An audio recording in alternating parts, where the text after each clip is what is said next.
Les plaidoiries de la partie civile et de l'avocat général sont sans équivoque. Ramos Rodriguez Dayana est l'instigatrice de cette expédition meurtrière. Elle obtient une réquisition lourde, mais moins importante que ses comparses, 20 ans de réclusion criminelle. 30 années de réclusion criminelle sont requises pour l'autre accusé présent dans le box, Carvalho Esquedo Domingo, aussi rappelé Robson. Les réquisitions sont les mêmes pour l'un des deux complices en fuite.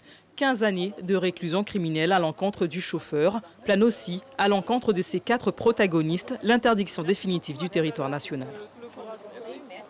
C'est par rapport aux éléments qu'ils ont, par rapport aux actes de violence que les personnes ont exercés en la personne de mon père.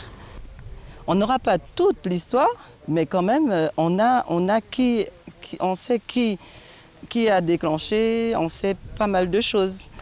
Si la partie civile dans sa plaidoirie a employé une image forte pour rappeler la barbarie du crime, je cite Maître Leblanc, « Il a saigné comme un cochon, n'était-ce pas un cochon que vous étiez venu tuer, vous en avez tué un ».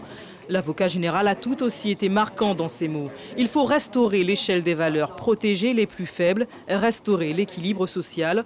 Ce sont ces postures, empreintes de passion pour les avocats des accusés, qui ont fortement interpellé et marqué les plaidoiries de la défense. Nous, on a parlé avec notre cœur, on a dit notre souffrance, on a parlé de notre père, ce qu'il était pour nous, ce qu'il représentait pour nous, c'était quand même notre référence. Et personne ne voudrait ça, que ce soit pour son père, son frère, son oncle, son grand-père, savoir qu'il meurt avec tant de violence et d'atrocité.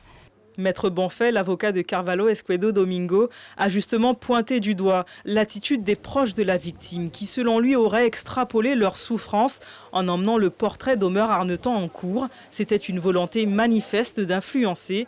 Manœuvre réussie, a-t-il martelé, car le ministère public se serait laissé submerger par l'émotion au vu des réquisitions. Maître Palou, l'avocate de Ramos Rodriguez Dayana, dénonce également la peine requise à l'encontre de sa cliente. La pression populaire médiatique est aussi, selon elle, prise en compte. On est ici pour venger Omer Arneton et non pour juger 4 personnes. La justice ne doit pas être l'instrument d'une vengeance.